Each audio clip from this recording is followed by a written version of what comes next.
Hi అండి, అందరికీ నమస్తే. Welcome back to Bhavya's kitchen. ఈరోజు మన వీడియోలో స్పెషల్ గుత్తి వంకాయ కర్రీ అయితే చేసి చూపిస్తున్నాను. మన నానమ్మలు అమ్మమ్మలు చేసుకునే స్టైల్లో ఈ గుత్తి వంకాయ కర్రీ ఎటువంటి మసాలాలు హడావిడి లేకుండా చాలా సింపుల్గా ఇంట్లో ఉన్న వాటితోనే చాలా టేస్టీగా ఏ విధంగా తయారు చేయాలో చూపిస్తున్నాను. ఎక్కువ హడావిడి లేకుండా ఈ గుత్తి వంకాయ కర్రీ చాలా టేస్ట్గా చేసుకోవచ్చు. అలాగే మంచి గ్రేవీగా కూడా వస్తుంది. ఇలాంటి సింపుల్ అండ్ టేస్టీ రెసిపీ ఏ విధంగా తయారు చేయాలో చూపిస్తున్నాను, చూసేయండి. ఈ గుత్తి వంకాయ కర్రీ చేసుకోవడానికి ఫ్రెష్గా ఉన్న వంకాయలను, చిన్న చిన్న వంకాయలు ఉంటే వాటిని తీసుకుంటే గుత్తి వంకాయ కర్రీ టేస్ట్గా వస్తుందండి.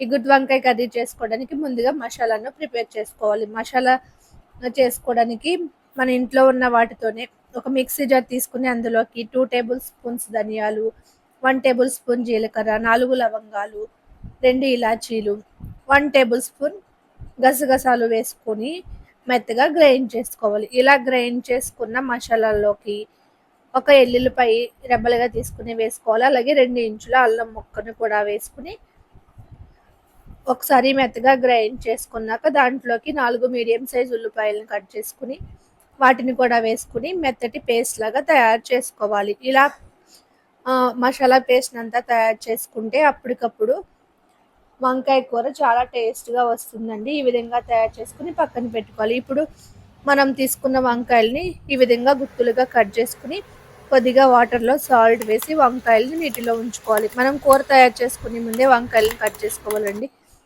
ఇప్పుడు స్టవ్ వెలిగించుకుని కడాయి పెట్టుకుని అందులోకి 4 టేబుల్ స్పూన్స్ వరకు ఆయిల్ వేసుకోవాలి. ఆయిల్ వేసుకున్నాక మనం ముందుగా తయారు చేసి పెట్టుకున్న ఉల్లిపాయ మసాలా ముద్దను అందులోకి వేసుకుని తగినంత సాల్ట్, 4 పచ్చిమిర్చిని కట్ చేసుకుని వేసుకోవాలి. ఇవన్నీ వేసుకున్నాక వీటంతటిని స్టవ్ని లో టు మీడియం ఫ్లేమ్లో పెట్టుకుని ఉల్లిపాయ అంతటిని మంచి గోల్డెన్ బ్రౌన్ కలర్ వచ్చేంత వరకు ఫ్రై చేసుకోవాలి.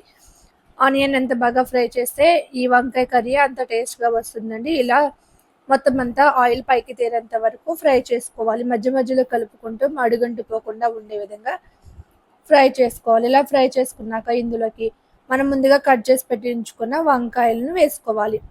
వంకాయలను అన్నిటిని వేసేసుకున్నాక స్టవ్ని సిమ్లో పెట్టుకుని మూత పెట్టుకుని ఒక 5 నిమిషాల పాటు వంకాయలను మగ్గించుకోవాలి.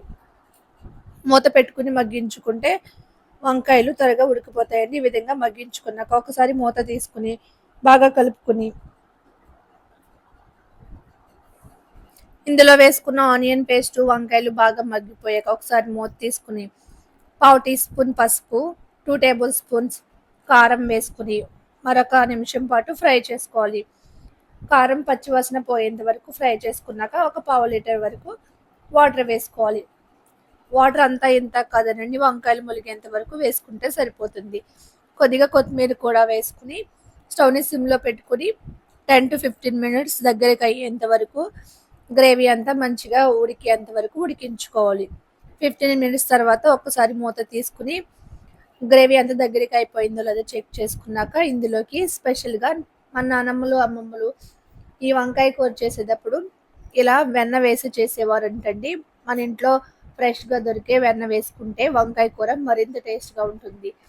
1 టేబుల్ స్పూన్ వెన్న వేసిన తర్వాత మరొక నిమిషం కలుపుకుని మూత పెట్టుకుని తర్వాత కొద్దిగా కొత్తిమీర వేసుకుని స్టవ్ని ఆఫ్ చేసేసుకుంటే ఎంతో టేస్టీగా ఉండే గుత్తి వంకాయ కర్రీ రెడీ.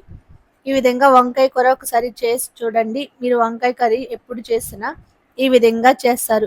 ఈ కర్రీలో గ్రేవీ కోసం కొబ్బరి, వేరుశనగుళ్ళు, జీడిపప్పు అలాంటి ఏమీ ఉపయోగించకుండా కూడా చూడండి చాలా గ్రేవీగా వచ్చింది. ఇలాంటి గ్రేవీ కర్రీ బిర్యానీలోకి, రైస్లోకి, చపాతీలోకి చాలా బాగుంటుంది. ఈ రెసిపీ కనుక మీకు నచ్చితే లైక్ చేసి మీ ఫ్రెండ్స్ అండ్ ఫ్యామిలీ మెంబర్స్కి షేర్ చేయండి. అలాగే నా వీడియోలను ఫస్ట్ టైం చూస్తున్నట్లయితే ప్లీజ్ సబ్స్క్రైబ్ చేసుకొని పక్కనున్న బెల్ ఐకాన్ని ప్రెస్ చేయండి. Thanks for watching.